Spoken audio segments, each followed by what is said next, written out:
Hey guys, how's it going? Welcome back and welcome to another video log with Kevy. Yay! Alright, so today's subjects, there's a lot of them, but we're going to start out with the fast, simple one, and that's an update on our issues with the Best Buy credit card and the company who holds it, which is the Desjardins Group. Now, if you've watched my videos about the Source and Best Buy credit card holders, to watch yourself on these things, Desjardins recently bought out the Best Buy credit card as well as the Source from the companies that were holding them.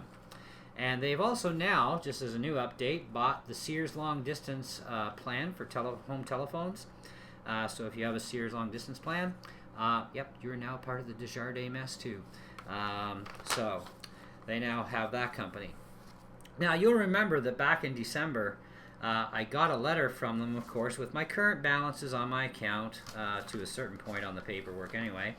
And they said that my account is now closed permanently. And this was a result of, I called in just prior to Christmas saying, hey, I'd like to get this RC toy, as a Christmas thing, and, which would help free up my next YouTube money so I could get my wife an RC for Christmas. And anyways, the end result was the guy says, well, you got almost $500 on the credit card side of your card. So you can use it because you only got like $7 left of your financing. And so he did say, I can do a credit check, and he did, and that's when he came back and said, use the credit card side and you're good to go. Just, don't go past that limit, There's only a few dollars shy of 500 available, right? So I said, okay, good. And I get there in 20 minutes and we go to swipe the card and denied, and they said they had a powwow and cut me off. So there's the brief part of it. So they unlawfully cut me off just because of a credit check, and I've been a customer with them for a while now. I paid my bill not only in full every month, but I paid more than the minimum required. So why would you want to screw with your good customers? We make you money. Hello? Anyway, so big fights back and forth been going on. I gave them an ultimatum a few weeks back and said, look, this is how it's going to go down, and this is what you're going to do, or I'm going on YouTube. Okay? You got to correct this, and we're all happy. You don't, you're going to be unhappy, okay, because payback's a bitch. And, of course, they've decided not to comply by getting back to me. So I get this letter in the mail the other day, and this one from the same signatured manager of the company. Okay, this is the same lady who controls the accounts here, who cut me off and who said in a letter, your account is completely and permanently closed, has now come up with a new letter saying a review of your file has indicated that your account is past due in the amount of $470.15. Well, I've only been paying them $10 a month until this is straightened out. They knew that. You screw with me, I screw you back. That's the way it goes, okay? Payback's a bitch. Anyways, so we are sure this is simply an oversight on your part. Really? I don't think so. Anyways, and that you'll be able to resolve the situation upon receipt of this letter by making payment to cover the amount in arrears so that you can get the most out of your card. Okay, let's keep in mind, folks, I have a letter here that also says my card, my account, gonzoed, permanently closed. How does this help me get the most out of my card, even paying the money? Because they're not giving me my card back. Too many people have told me over there, even if I pay my monthly payments, they're not giving me my card back. They've permanently shut down the account, period. That's it, end of story. All because of a credit check that I failed to pass on for getting extra financing availability. Yet, I was still able to use the credit card side, which turned out I couldn't 20 minutes later because I had a powwow, closed everything off on me. They have no right to do that, okay? And they shouldn't be screwing with good customers. And of course, half the staff doesn't even understand or know that I am a good customer. I have been making payments and blah, blah, blah, and I've paid in full plus, and it's like, ugh. So anyways, I get a phone call the other day from the company. Once again, another moron that doesn't understand what's going on in the account, didn't read the account before calling. And he says, well, according to your account, you have a thing on here that says you'll pay the, $700 and some odd dollars, and then, your card's going to be reactivated. I says, no, you misread the file. It says on there, should have said on there, that you will forget about that $700 and some dollars.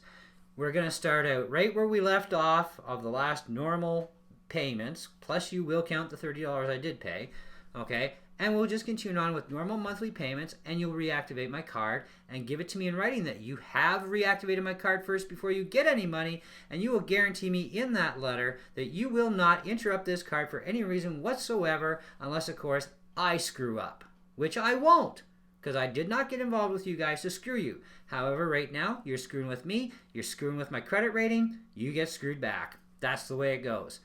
And he's like, well, I think I'm going to have to delete your number and not call you back. That would be probably a good suggestion. Or how about getting the owner of the company involved would be good. Because right now his staff are screwing him royally.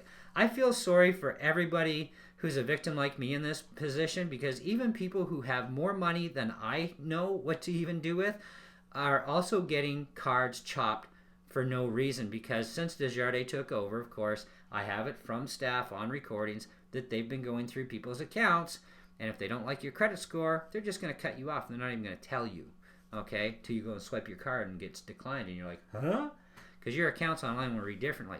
Now, my account online, here's the next clincher. Now, this is some really illegal shit, people, okay?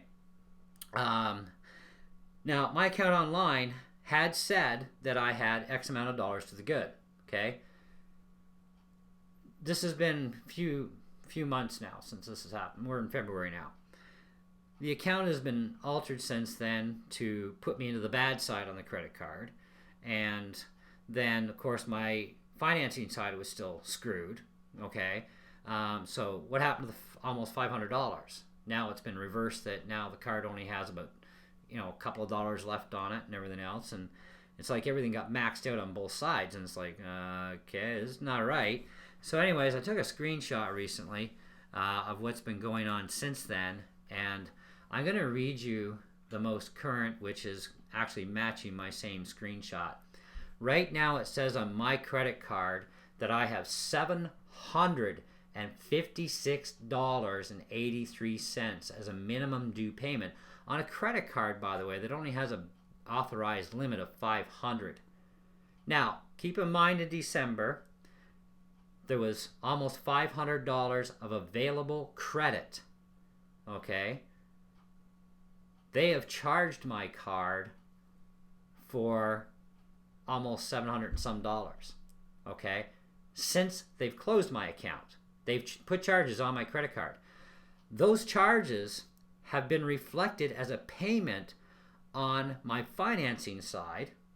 My financing available credit, instead of $7 available credit, is now $760 available credit that I can use. Okay? They're making illegal charges on my credit card side of my account to pay the financing side of my account, yet it's a closed account. They can't allow charges to be made. Okay? I'm not making the charges. They are, because I can't use the card. It's disabled, right? So, and so is the whole account. All I have access to is to snoop on my online stuff once in a while still, until they cut me off of that eventually. So in the meantime, I'll do screenshots as often as I can until I can no longer get in there. Now, on the financing side of my account, there's not supposed to be any interest occurring on that account for up to 1 year. There's now $6.06 of interest charges that have acquired on there, which, whatever, I guess they're bouncing shit all over the place. So they're doing a lot of stuff here that's completely illegal. They're doing unauthorized transactions on my account. Mind you, what they're doing is putting my financial side to the good, yet I'm on the credit card side, I am over $700. I'm like being overcharged. I'm on a $500 limit, I'm $256.83 over.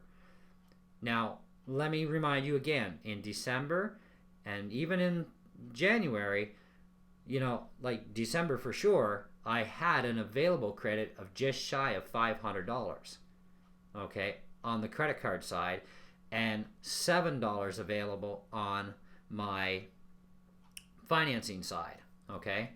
So now all of a sudden I have $760 available on my financing side to spend, and $756.83 is due on a credit card that has been overcharged by them illegally, okay, on a card that only has a $500 credit card side limit to it.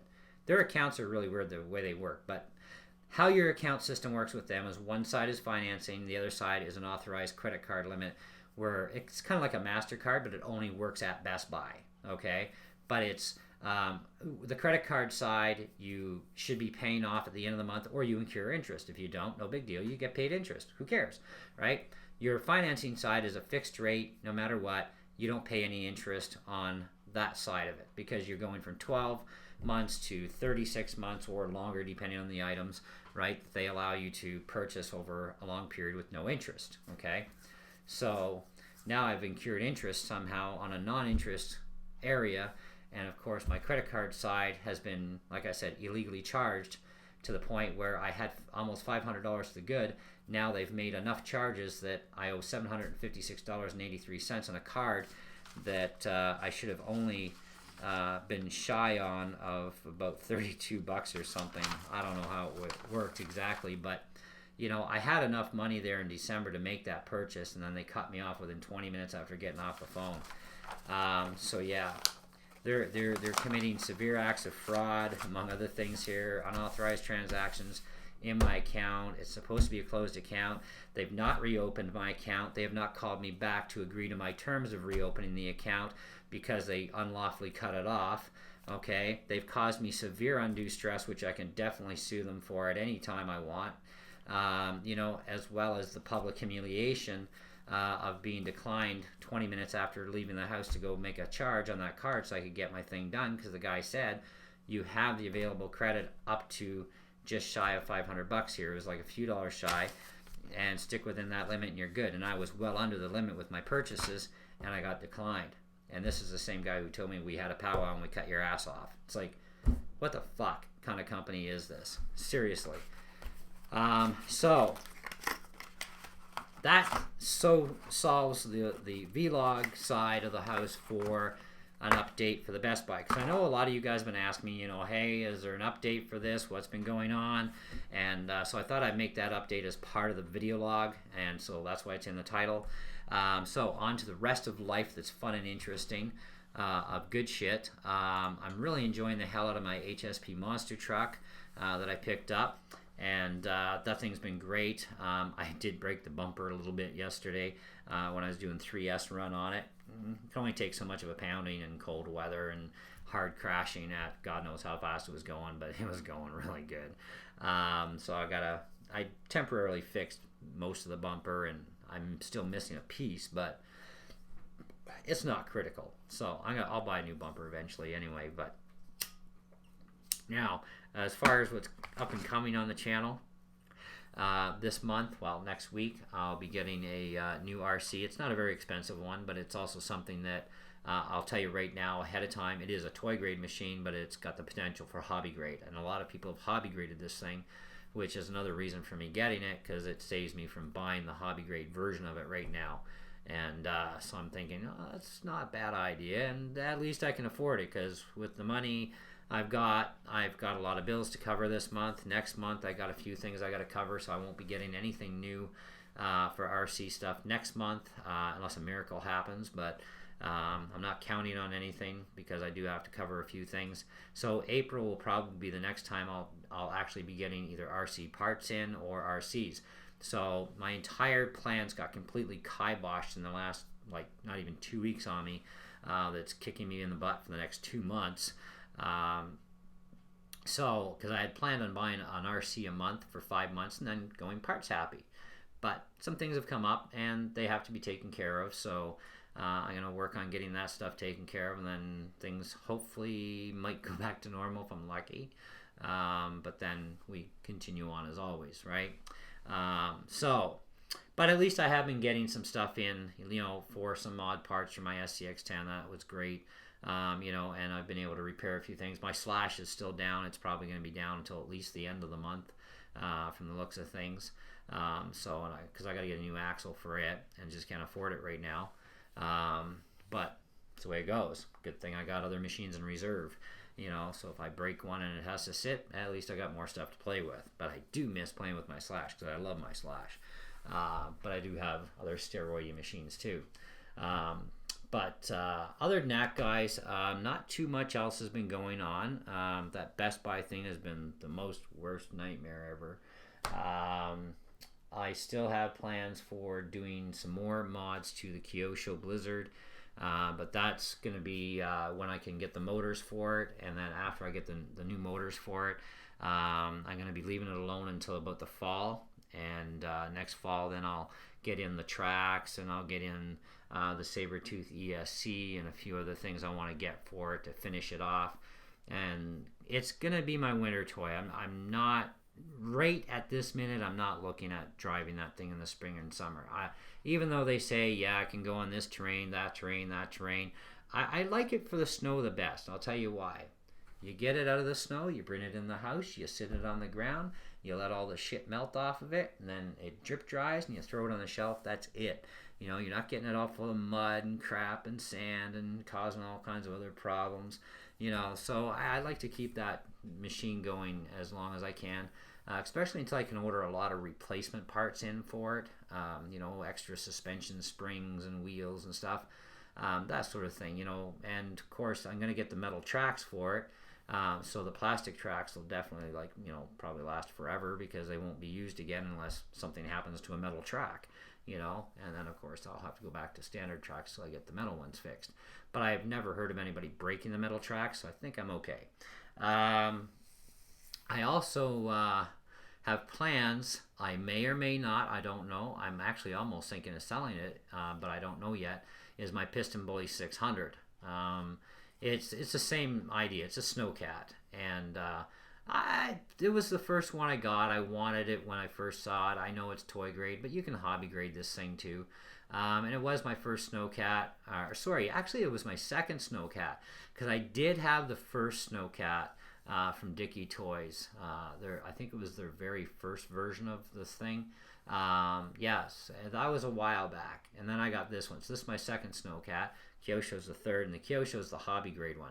But this one has good potential for hobby grade because it already has a motorized blade on it for up and down and all that jazz, right? And I kind of like the thing, so I'm not sure, you know, should I keep it? Should I get rid of it? I really don't know at this point. So I'm kind of in dilemma over that. But that's fine. I did finally sell my Team Durango short course truck, and so I still have some other stuff I'm actually offloading. I've got my Rustler up for sale right now. If I sell it, I sell it. If I don't, well, I'll beat the crap out of it some more on YouTube for you guys, you know, because I'm not going to let it sit in the shelf and rust, you know, or collect dust or whatever. But it is up for sale, and it's in great shape. It's all been redone. And so that's going on. I do have a review coming up soon on my iPhone 5S. You guys have seen this a few times on my channel with the Siri stuff. I haven't done a review yet because this is one of those products of a phone where I want to run it for a while, see how things do, and see if any of these bugs crop up and that sort of jazz.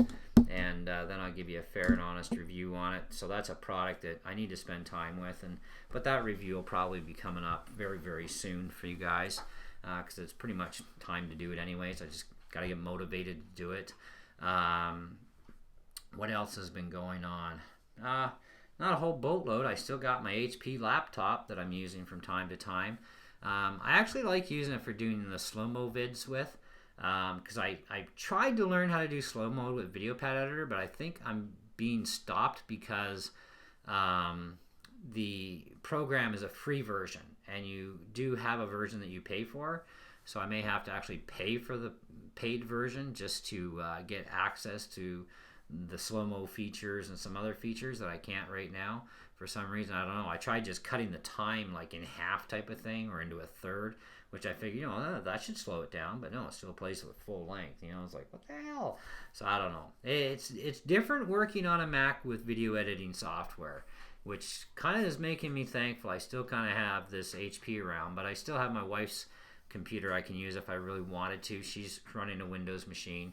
And but I really wish they would come out with a actual free version of Movie Maker, but for the Mac, that's exactly the same as the PC environment. Because I really like that particular Movie Maker. I've pretty much mastered that one. There's not too much I don't know about it, and I really like it. It's so quick and easy to do stuff. With the Mac software, some things are a bit of a challenge still, but I'm not going out searching for help on it or asking for help.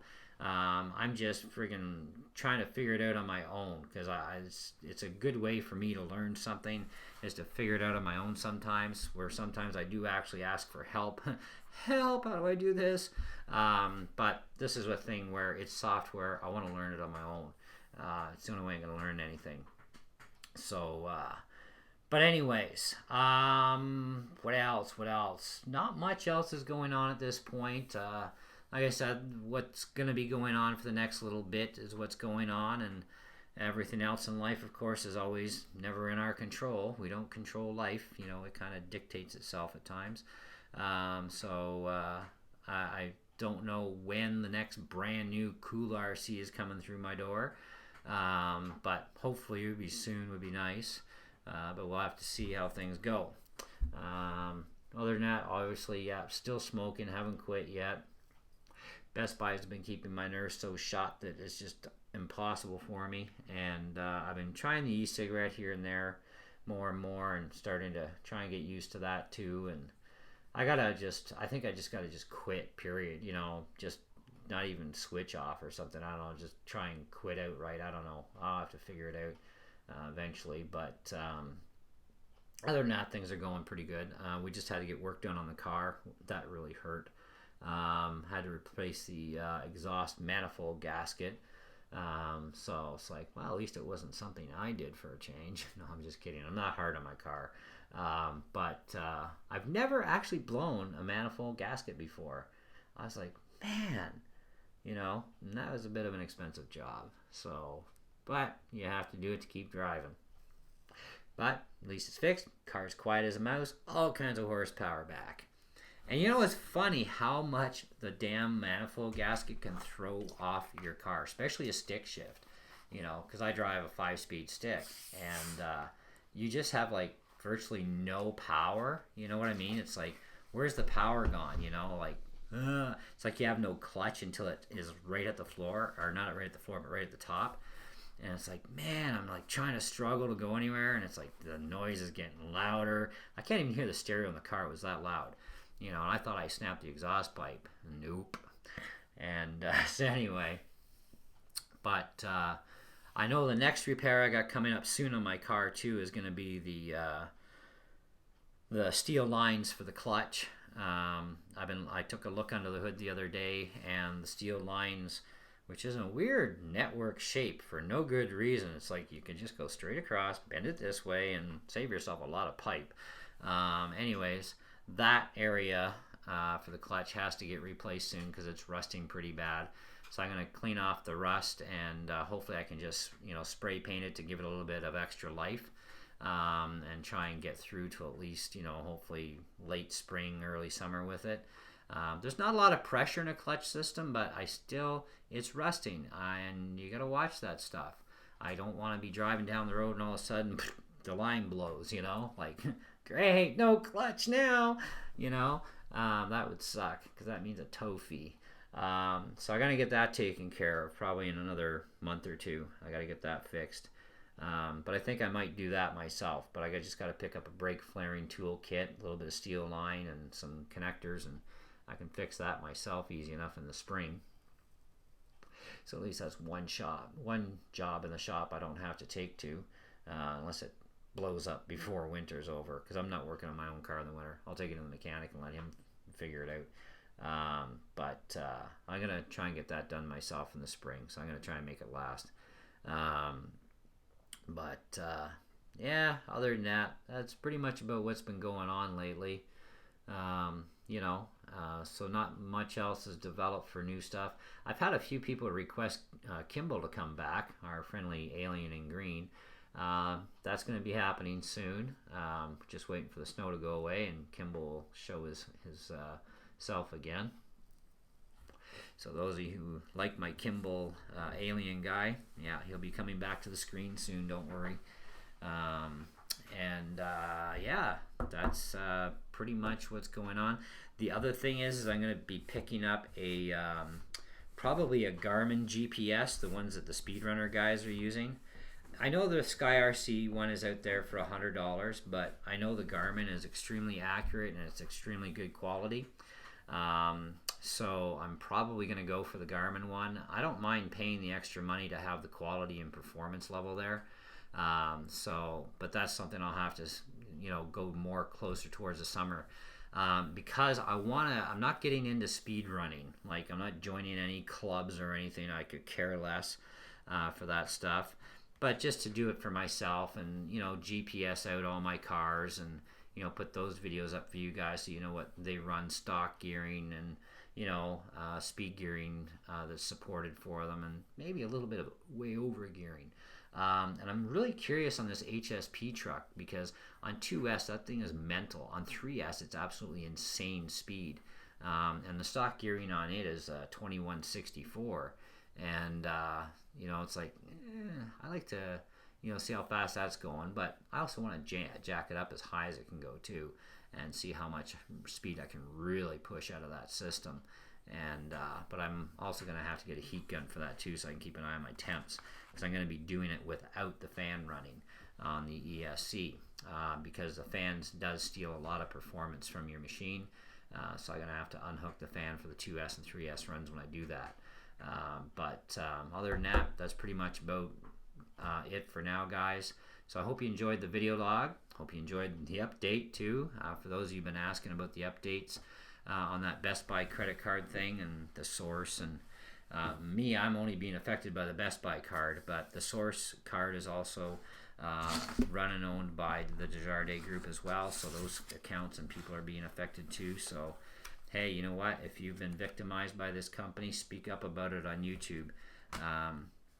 These guys can't be allowed to just get away with doing whatever they want, and now they're making illegal charges on my friggin' account, and it's supposed to be a dead closed account, and yet they're making charges on my account, and they've already overcharged that credit card by like over $200 and some dollars, like $250 some dollars over, plus the available limit that was there of almost $500. They've used it up and made illegal charges and used all that money to try and pay towards my financing side with it. It's like, I did not authorize this, and it's an unauthorizable usable account, so how do they get away with doing this? I mean, that is against the law. It's fraud too. So that's huge. So anyways, that's it. That's all. Catch you later.